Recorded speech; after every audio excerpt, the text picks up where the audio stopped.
अस्सलाम वालेकुम दोस्तों, ड्रामा से बहकावे की आने वाली एक साथ बहुत ही ज़बरदस्त होने वाली हैं क्योंकि अब सितारा बहुत बुरी तरह फंस चुकी है भाई जी के जाल में। भाई जी सितारा की मजबूरी का पूरा फ़ायदा उठाते हैं और सितारा से कहते हैं कि अब मैं जैसा करूंगा तुमने वैसा ही करना है, नहीं तो मैं तुम्हें पुलिस के हवाले कर दूंगा। पुलिस तो वैसे ही तुम्हें ढूंढ रही है और मेरे डेरे पे भी आ चुकी है। सितारा बहुत डर चुकी होती है। वो कहती है ठीक है तुम जैसा कहोगे मैं वैसा ही करूँगी, लेकिन मुझे पुलिस से बचा लो, मैं जेल जाना नहीं चाहती। वो कहता है ठीक है। फिर वो सितारा को आगे आगे बेचना शुरू कर देता है। वो अपने डेरे पर लड़कों को बुलाता है और सितारा से कहता है कि तुम उनके पास जाओ। सितारा पहले तो इनकार करती है, लेकिन वो धमकी देता है कि अगर तुम उनके पास ना गई तो मैं तुम्हें पुलिस के हवाले कर दूंगा। सितारा अब बहुत पछता रही है। वो चाहती है कि इससे बेहतर तो जुबैर ही था, जहां वो सुकून की ज़िंदगी, ऐश की ज़िंदगी गुजार रही थी और सारा पैसा भी उसके पास खूब था, जहां उसके पास इज्जत थी। अब तो उसकी इज्जत भी लूट चुकी है। वो बहुत परेशान होती है, लेकिन वो बार बार उस बैग के बारे में सोचती है कि वो बैग कहाँ गया। अगर वो जहांगीर के पास भी नहीं है तो बैग कहाँ गया। और जहांगीर भी बहुत परेशान होता है कि वो असल में वो बैग पैसों वाला कहाँ गया। उन दोनों की गलती थी। उनको चाहिए था कि जब उन्होंने होटल छोड़ा तो उन्हें उस बैग की चेकिंग कर लेनी चाहिए थी, लेकिन उन्होंने नहीं की। होटल वालों ने उस बैग के सारे पैसे चोरी कर लिए और इस बात का सितारा और जहांगीर किसी को नहीं पता था। अब हद से ज़्यादा असलम में दिलचस्पी ले रही है। ये बात जुबैर को बहुत खटक रही है। वो समझ चुका है कि असलम एक अच्छा इंसान नहीं है। वो असलम से कहता है कि तुम मामा के कड़े लिए थे स्टोर में माल डलवाने के लिए, अगर तुम माल नहीं डलवाए तो तुम कड़े वापस कर दो।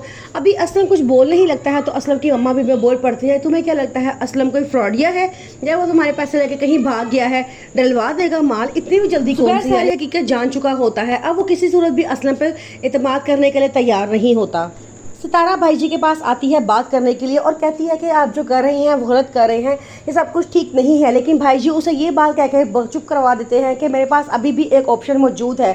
मैं पुलिस को एक फ़ोन करूंगा, वो आकर तुम्हें उठा कर ले जाएंगे और तुम सारी ज़िंदगी कत्ल के इल्ज़ाम में जेल में सड़ोगी या तो तुम्हें फांसी हो जाएगी। सितारा एक बार फिर डर जाती है और वापस कमरे में चली जाती है। जीना जो अपनी बच्चियों को लेकर एक खुशहाल ज़िंदगी गुजार रही होती है, वो अलग हो चुकी होती है और उसकी बेटियों को तमाम आसाइशें मिल रही होती हैं, लेकिन अभी भी उसके ज़हन में एक सवाल होता है क्योंकि उसे हर वक्त अपनी इज्जत, अपनी बच्चों की इज्जत की परवाह होती है। वो अपनी बहन से कहती है कि इज्जत नेक नामी बहुत मुश्किल से कमाई जाती है, लेकिन एक मिनट नहीं लगता ये लुट जाती है।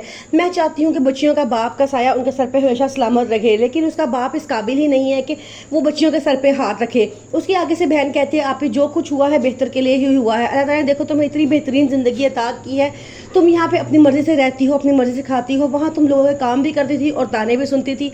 आगे से जीनत कहती है हाँ ये तो तुम बिल्कुल ठीक कह रही हो।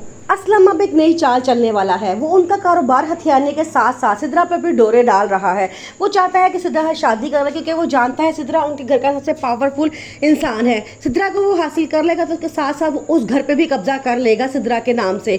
आगे से सिद्रा भी बहुत बेवकूफ़ होती है, वो भी उसमें दिलचस्पी लेना शुरू कर देती है। वो भी मम्मा को असलम की अच्छाइयाँ बताती रहती है और उसकी मम्मा का भी दिल हर वक्त असलम के साथ ही लगा रहता है।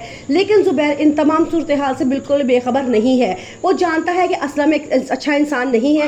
वो चाहता है अपनी बहन को बचाना, लेकिन उसकी बहन